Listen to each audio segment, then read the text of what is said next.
Hello viewers, আসসালামু আলাইকুম। Welcome আজকের ভিডিওতে। আজকে পর্তুগালের যে সেফ এন্ট্রি বন্ধ হয়ে গেছে সে বিষয় নিয়ে কিছু কথা বলবো। আপনারা যারা চ্যানেলটিতে নতুন তারা সাবস্ক্রাইব করে সাথেই থাকুন। আর আমার ভিডিওটি যদি ভালো লেগে থাকে তাহলে অবশ্যই একটি লাইক করবেন। সো 2024 সালের 3 জুন পর্তুগালে সেফ এন্ট্রি যে একদম বন্ধ করে দিচ্ছে সেটা মন্ত্রিসভায় চূড়ান্তভাবে আলোচনার পর প্রেসিডেন্ট যে গেজেটটি সাইন করেছেন তারপর একদম আসলে বিষয়টি সবাই মানে পুরো ইউরোপেই উন্মুক্তভাবে এটা নিউজ আকারে ছড়িয়ে পড়েছে। আসলে যারা পূর্ব থেকেই পর্তুগালে অবস্থান করছেন অর্থাৎ যারা সেফ এন্ট্রি করে ফেলেছেন 3 জুনের আগে, তারা সেফ এন্ট্রি বা আগের যে 88, 89 আর্টিকেলের যে ধারাগুলো ছিল তার মধ্যে তারা অন্তর্ভুক্ত হয়ে গেছেন। প্রেসিডেন্ট বলেছেন যে এটি গেজেটটি প্রকাশ হওয়ার পরে যে আইন জারি করা হলো তারপর থেকে যারা নতুনভাবে এন্ট্রি করবেন তাদের জন্য সমস্যা, অর্থাৎ ফাইল লক যতই করুক না কেন তারা আর কোনো আবেদন গ্রহণ করবেন না।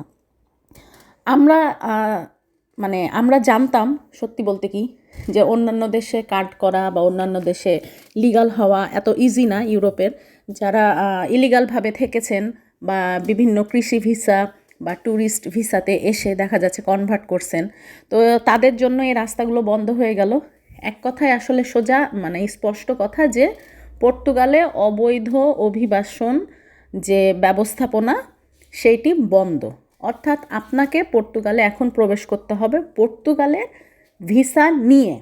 অর্থাৎ যে আমরা এখানে আসার পরে যে দেখা যাচ্ছে 88 অথবা 89 আর্টিকেলে আমরা আবেদন করে এখানে থেকে যেতাম, সেই প্রক্রিয়াটি বন্ধ হয়ে গেল। এখন যারা পর্তুগালে আসবেন তাদেরকে স্কিল্ড ওয়ার্কার হিসাবে নির্বাচিত করা হবে এবং তারা পর্তুগালের ওয়ার্ক পারমিট নিয়ে ভিসা আবেদন করে ভিসা পেলে শুধুমাত্র তারাই পর্তুগালে আসতে পারবেন। এবং এইখানে দেখা যাচ্ছে যে ওয়ার্ক পারমিট দিয়ে যে পর্তুগালে থাকার যে প্রক্রিয়াটি ছিল সেভাবে তারা থাকতে পারবে, যেটা ইউরোপের অন্যান্য দেশে হয়ে থাকে।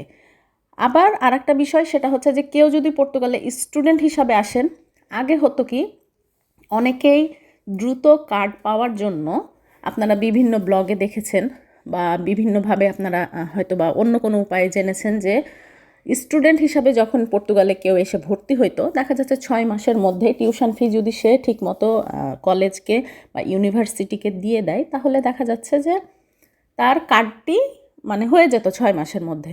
ওই জায়গাটাতেও এখন কিছু নিয়ম পরিবর্তন হচ্ছে, সেটা হচ্ছে যে অন্যান্য দেশে লাইক ফিনল্যান্ড, লাইক জার্মানি, তারপর আপনার নেদারল্যান্ড, সুইডেন, পোল্যান্ড, এইগুলোতে হয় কি আপনি যদি স্টুডেন্ট হিসাবে আসেন তাহলে আপনাকে অবশ্যই পড়াশোনা কমপ্লিট করতে হবে, কারণ আপনি যে অস্থায়ীভাবে সেই দেশটিতে থাকবেন সেটার জন্য দেখা যাচ্ছে যে আপনার পড়াশোনা পারপাসে টিআরসি কার্ডটি হয়ে থাকে।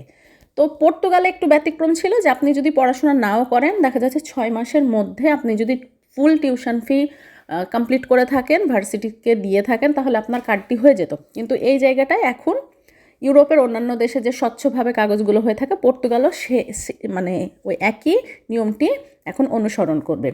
অর্থাৎ স্টুডেন্ট ভিসাতে কেউ যদি পর্তুগালে আসেন তাহলে অবশ্যই আপনাকে সেইখানে কন্টিনিউ করতে হবে এবং পড়াশোনা শেষ করতে হবে। আপনি যদি পড়াশোনা শেষ না করেন তাহলে আপনার কার্ড দেখা যাচ্ছে যে পরবর্তীতে আর ওরা বাড়াবে না। আর আপনি যদি স্কিল্ড ওয়ার্কার হিসাবে আসেন তাহলে কাজের মাধ্যমে এখানে অবস্থান করবেন। এবং পর্তুগালের আর একটা রুলস ছিল যে 5 বছর যদি কেউ এখানে স্থায়ীভাবে থাকে এবং ল্যাঙ্গুয়েজ A2 কমপ্লিট করে থাকে সরকারিভাবে সরকারি প্রতিষ্ঠানের মাধ্যমে, যেখানে পর্তুগালে IEFPর মাধ্যমে আমরা পর্তুগিজ ল্যাঙ্গুয়েজ শিখে থাকি ফরেনাররা, তো সেই জায়গা থেকে সার্টিফিকেট নিয়ে আপনাকে 5 বছর স্থায়ী থাকছেন সেটার প্রমাণ এবং 5 বছরের পূর্বে লাস্ট 3 ইয়ার্স অর্থাৎ 3 বছর আপনার ট্যাক্স ছিল, ট্যাক্সগুলো কমপ্লিট ছিল, এটার ডকুমেন্টস এবং ল্যাঙ্গুয়েজ কমপ্লিট, এইগুলো জমা দিলে আপনার যে নাগরিক হওয়ার যে সুযোগটি দিয়ে থাকে পর্তুগাল সেটার আবেদন করার আপনি গ্রহণযোগ্যতা পাবেন। তো এখন পর্তুগালে 88 আর্টিকেল এবং 89 আর্টিকেল অর্থাৎ আমরা যে প্রমিসিং কন্ট্রাক্ট অথবা একটা জব কন্ট্রাক্ট কোনো দেখা যাচ্ছে আমাদের পরিচিত বা আমাদের এশিয়ান কোনো কারো মাধ্যমে যে কন্ট্রাক্টটা নিয়েই আমরা সেফ এন্ট্রি করে ফেলতাম এবং এইখানে দেখা যাচ্ছে যে থাকার যে পারপাস সেটা মানে দেখাইতাম ইমিগ্রেশনকে, সেইটা এখন থেকে আর হবে না। অর্থাৎ পর্তুগালে আপনাকে ভিসা নিয়ে আসতে হবে। ট্যুরিস্টে এসে আপনি শুধু ঘুরবেন, 3 মাসের মধ্যে আবার আপনাকে চলে যেতে হবে।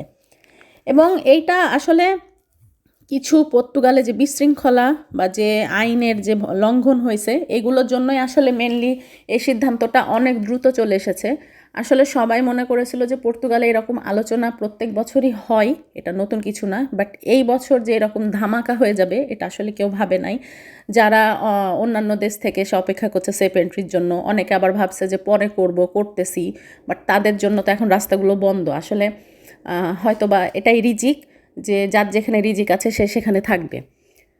তো আসলে পর্তুগালে এখন আগেই যারা ফাইল লক করেছেন তারা নিয়মিত হওয়ার সুযোগটি পাচ্ছেন, বাট নতুন এখন যারা তাদের জন্য দুঃখজনক, কারণ তারা আর পারবে না। আর ইন ফিউচার পর্তুগালে দেখা যাচ্ছে যে হয়তোবা রুলস চেঞ্জ হতেও পারে, কারণ পর্তুগাল এমন একটি দেশ, এইখানে সত্যি বলতে কি ট্যুরিস্ট এবং ফরেনারদের যে ট্যাক্স, এইটাই হচ্ছে এই দেশের মূল ইনকাম সোর্স। এটাই হচ্ছে সত্য, কারণ পর্তুগাল আটলান্টিক সাগরের পাশে, মহাসাগরের পাশে ছোট্ট একটি দেশ। এইখানে এমন কিছু নাই যে সেটা দিয়ে পর্তুগিজ সরকার দেশকে অনেক উন্নত করে ফেলবে। আসলে ট্যুরিস্ট এবং যে ফরেনারদের ট্যাক্স, এটাই হচ্ছে পর্তুগিজ সরকারের মূল ইনকামের উৎস।